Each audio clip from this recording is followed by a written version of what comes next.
நம்ம முகத்தில் இருக்க ஓப்பன் போர்ட்ஸை வந்து நல்லா டைட்டன் பண்ணி நம்ம ஸ்கின்னை நல்லா நேச்சுரல் க்ளோயிங்காக வச்சுருக்காங்க இல்லையா.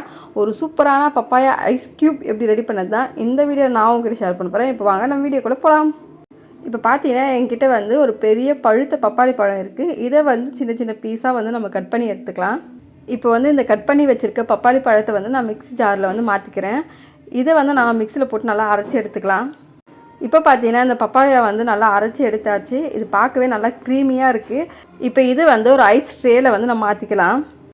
நான் வந்து 1 வீக்குக்கு தேவையான ஐஸ் க்யூப் மட்டும் ஃபில்அப் பண்ணிக்கிறேன். மிச்சம் இருக்கிறத வந்து நான் ஃபேஸ் பேக்கை வந்து அப்ளை பண்ண போகிறேன். அதுக்காக கொஞ்சம் எடுத்து வச்சுருக்கேன். இப்போ இதை வந்து ஃப்ரிட்ஜில் ஃப்ரீசரில் வந்து 8 மணி நேரம் வந்து நம்ம எடுத்து வைக்கலாம்.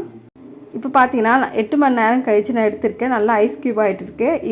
இப்போ இந்த ஐஸ் க்யூபை எப்படி அப்ளை பண்ணுன்னா, ஒரு ஐஸ் க்யூப் எடுத்து உங்கள் ஃபேஸ் ஃபுல்லாக அப்ளை பண்ணிவிட்டு ஒரு 2 மினிட்ஸ் நல்லா மசாஜ் பண்ணுங்கள். மசாஜ் பண்ணிவிட்டு ஒரு 10 மினிட்ஸ் அப்படியே விட்டுருங்க. 10 மினிட்ஸ் கழித்து நார்மல் தண்ணி வச்சு வாஷ் பண்ணால் போதும். உங்கள் ஃபேஸ் வந்து ரொம்பவே சாஃப்டாகவும் இன்ஸ்டன்ட் ஃப்ரெஷ்ஷாகவும் இருக்கும். உங்கள் ஸ்கின்னை வந்து நல்லா ப்ரைட்டன் பண்ணி கொடுக்கும். இந்த ஐஸ் க்யூப் வந்து நீங்கள் டெய்லியுமே யூஸ் பண்ணலாம்.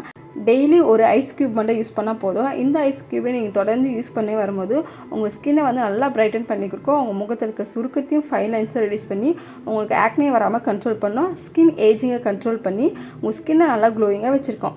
உங்கள் முகத்தில் இருக்க ஓப்பன் போர்ஸை வந்து நல்லா டைட்டன் பண்ணி கொடுக்கும். கண்டிப்பாக இந்த ஐஸ் க்யூபை ட்ரை பண்ணி பாருங்கள். ட்ரை பண்ணி பார்த்துட்டு எப்படி இருக்குது மறக்காமல் கமெண்ட் செக்ஷனில் கமெண்ட் பண்ணுங்கள். ஓகே ஃப்ரெண்ட்ஸ், இந்த வீடியோ உங்களுக்கு பிடிச்சிருக்க நம்புறேன். இந்த வீடியோ பிடிச்சிருந்தா இந்த வீடியோக்கு ஒரு லைக் பண்ணிவிட்டு இந்த வீடியோ உங்கள் ஃப்ரெண்ட்ஸ் ஃபேமிலிக்கு ஷேர் பண்ணிவிட்டு மறக்காமல் என்னோட சேனலை சப்ஸ்கிரைப் பண்ணுங்கள்.